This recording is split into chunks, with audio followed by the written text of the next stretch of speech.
So how did you find starting the business? Because obviously, I mean, it's I think the pet industry, it's not the worst to get into, but it's there's a lot of moving parts. And how have you found like the journey so far? Because I know you've just got into Pets Corner, right? Yeah, so we launched in Pets Corner in September.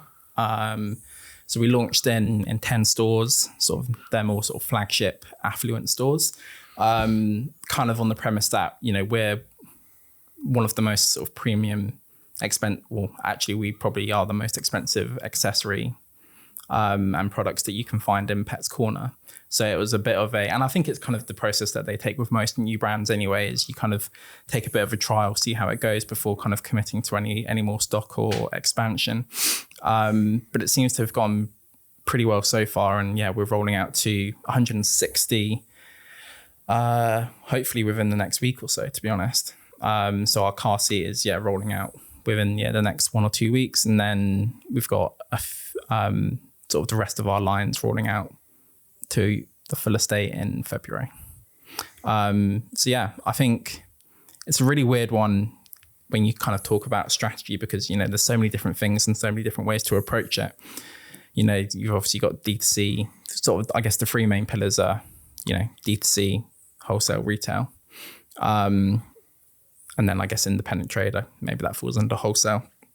And I guess the way that I've always wanted to approach it, and right from the beginning, was focusing on independent trade and retail over D2C, because as much as D2C is an amazing opportunity, you have the vast reach of, you know, getting out to as many customers as possible and getting your product and brand in front of as many people as possible.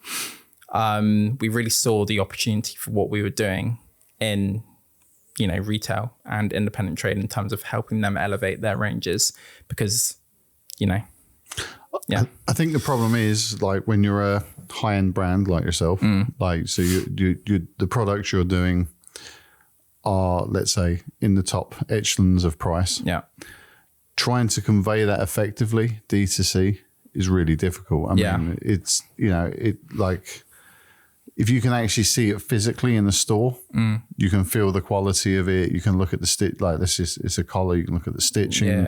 You can look at how the buckle works and that sort of stuff. And then you can actually ascertain that value through like touch and sight. Yeah. Whereas with D2C, kind of just looks like a collar.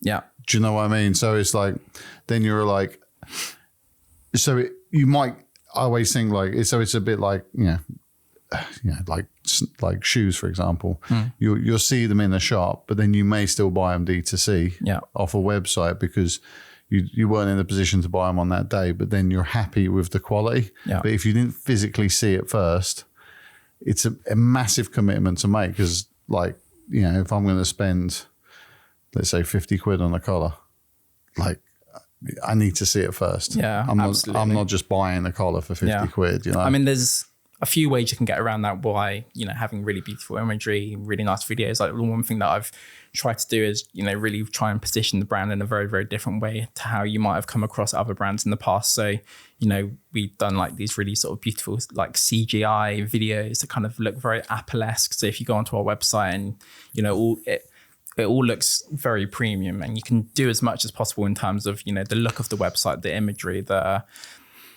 reviews and the social proof, and people kind of talking about the brand, and, you know, the organic content